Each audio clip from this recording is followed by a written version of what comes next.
back in Denver, and your final score tonight, the hometown Nuggets in their first ever finals game, led in part by Jamal Murray, who was spectacular. Pull away and win it 104-93 to take a 1-0 lead in these NBA Finals, and the crowd is still very much here and still very loud and excited as this team hosts its first ever Finals game. I'm Mike Greenberg with Mike Wilbon and Jalen Rose, and most of the game the conversation was about how little the Joker was doing offensively, and then you look down and you realize he led all scorers with 27 points in a triple-double. It's always a great mix when your best player is the most unselfish player, and as you mentioned, only 5 shot attempts at the end of 3 quarters. Wasn't even trying to score. You know why? Early in the game, I'm going to feed Aaron Gordon. I'm going to feed Michael Porter Jr. I'm going to get Brown a 3-point shot. I'm going to get Green looks.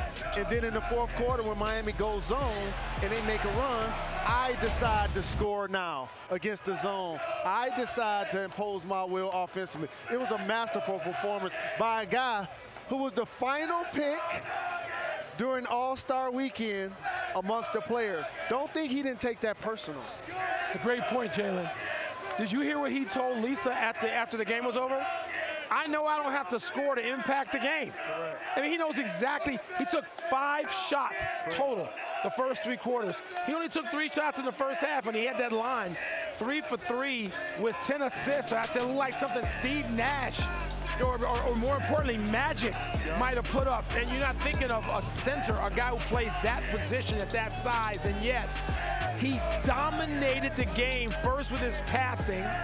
Then at the very end, he didn't even work up a sweat. Miami couldn't even force him to work hard to score those points to get it to 27. And to the point that Jalen was making a moment ago, when Miami started mounting a bit of a comeback right off the bat with that 11-0 run at the beginning of the 4th quarter, Jokic said, we're not having any of that. That's when he took the game over offensively. Absolutely, and also, as you just showed, his tag team partner Jamal Murray was terrific throughout the game.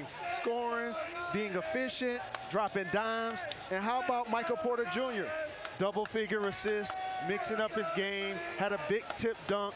They excited this crowd. It was a dominating performance. And it was more than the score indicated. Early on, they go to Aaron Gordon, who takes advantage of every physical mismatch for about, what, Jalen, 6 or 7 possessions? Correct. And I know that doesn't seem like that much, but all of a sudden you look it up at the end of the 1st quarter, Aaron Gordon's got 12, and he's like 4 feet from the basket on every shot he makes. And they just have so many ways they can beat Miami. And Miami, by the way, they had all the shots in the world, which could be the encouraging thing for them. They have more open shots than you're going to probably likely see them have the rest of the series. But they look small, Jalen. They look small defensively out there against Denver. So let's dive into the Miami side of this, shall we? Caleb Martin, Max Strus, and Duncan Robinson, each of whom had magnificent moments in that Eastern Conference Finals, combined to shoot 2 of 23 in this game. And as a team, the Heat only attempted 2 free throws in this game, which is an NBA Finals record for the fewest ever. I guarantee you the first thing Eric Spoelstra and his staff is talking to his team about is playing with more force. And that's defensively, but that's also the free throw stat you just talked about. In particular, a guy like Jimmy Butler, who's made a career of driving to the basket, gaining contact.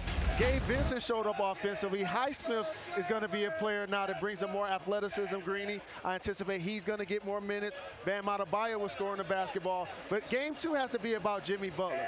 We came into this game and we talked about who had a better playoff series so far, the Joker or Jimmy. We all said the Joker.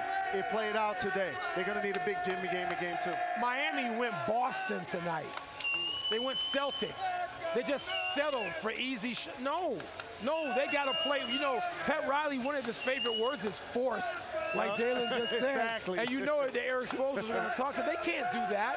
Right. They have to realize that they need more productivity, and that usually starts with Jimmy Butler's aggression. So if he starts off that way, and Jimmy will say that, he knows he's got to be more assertive, and he can't just, what do you have, 14 shots? That can't be Jimmy Butler in game 2 if they're going to get the split they desperately need. And obviously there's no excuses in the NBA Finals, but fatigue had to play a factor. When you're going against a team that's well rested in the altitude, and you put up the stats that you talked about with their shooting.